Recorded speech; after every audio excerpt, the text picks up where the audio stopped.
Hi friends, welcome back to my channel नेशालम। उम्मीद करती हूँ आप सब खैरियत से होंगे। आज मैं आपके साथ शेयर करूँगी बर्फ़ी। कुछ लोग इसे कलाकंद भी कहते हैं। ये सिर्फ 3 चीज़ों से बन जाती है और इसे बनाना भी बहुत आसान है। तो चलें आइए इस मज़ेदार सी रेसिपी को शुरू करते हैं। 1 गिलास दूध लेंगे और इसे पैन में डाल के खूब अच्छी तरह गर्म कर लेंगे। देखिए दूध में उबाल आ गया है। फिर इसमें 1/4 कप चीनी डाल के इसे मिक्स करें ताकि चीनी मेल्ट हो जाए। फिर इसमें 2 से 3 चुटकी इलायची का पाउडर डाल दीजिए।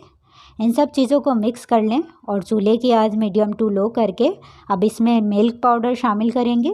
मिल्क पाउडर 2 कप डालेंगे और थोड़ा थोड़ा करके इसमें मिल्क पाउडर शामिल करेंगे और मिक्स करते जाएंगे ताकि कोई गुठली वगैरह ना बने।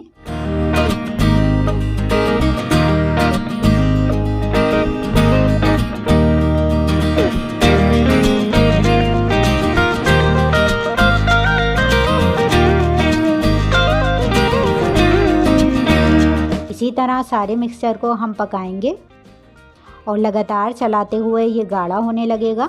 बस चम्मच को रोकना नहीं है क्योंकि ये पैन में चिपक जाएगा और आंच को भी लो पे रखना है।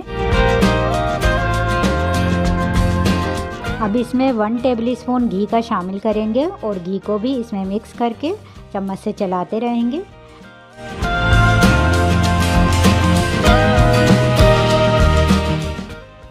जब ये हमें इस तरह का थिक लगने लगेगा तो इसे किसी भी मोल्ड में डाल के सेट कर लें।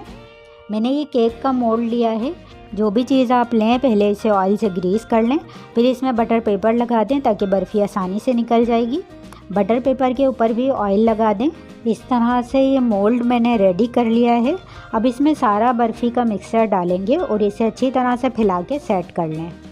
फ्रेंड्स, मैंने इसे सेट कर लिया है। अब इस पर थोड़ा पिस्ता डाल के गार्निश कर लेते हैं। देखने में भी बहुत खूबसूरत लगेगा। अब हम इसे 2 से 3 घंटे के लिए फ्रिज में रख देंगे। देखा आपने, हमें बहुत ज़्यादा भी किसी चीज़ों की ज़रूरत नहीं पड़ी। बस ये कुछ ही चीज़ों से बन के तैयार हो गई है। 3 घंटे हो चुके हैं, मैंने इसे निकाल लिया है। देखिए ये खूब अच्छा से सेट हो गया है। चाहें तो इस पर इस तरह से चांदी का वर्क लगा दें अगर आपके पास हो, अच्छा लुक देंगी। अब इसकी हम कटिंग कर लेते हैं। इस तरह से मैंने तमाम पीस कर लिए हैं। आप लोग भी इस बर्फ़ी की रेसिपी को ट्राई करें, बहुत ही मज़े की बनती है। बच्चे और बड़े सभी शौक़ से खाते हैं। तो फ्रेंड्स, अगर आपको मेरी ये रेसिपी पसंद आए तो इसे लाइक और मेरे चैनल को सब्सक्राइब करना ना भूलिएगा। हम फिर मिलेंगे नेक्स्ट वीडियो में। अपना ख्याल रखिएगा। अल्लाह हाफिज़।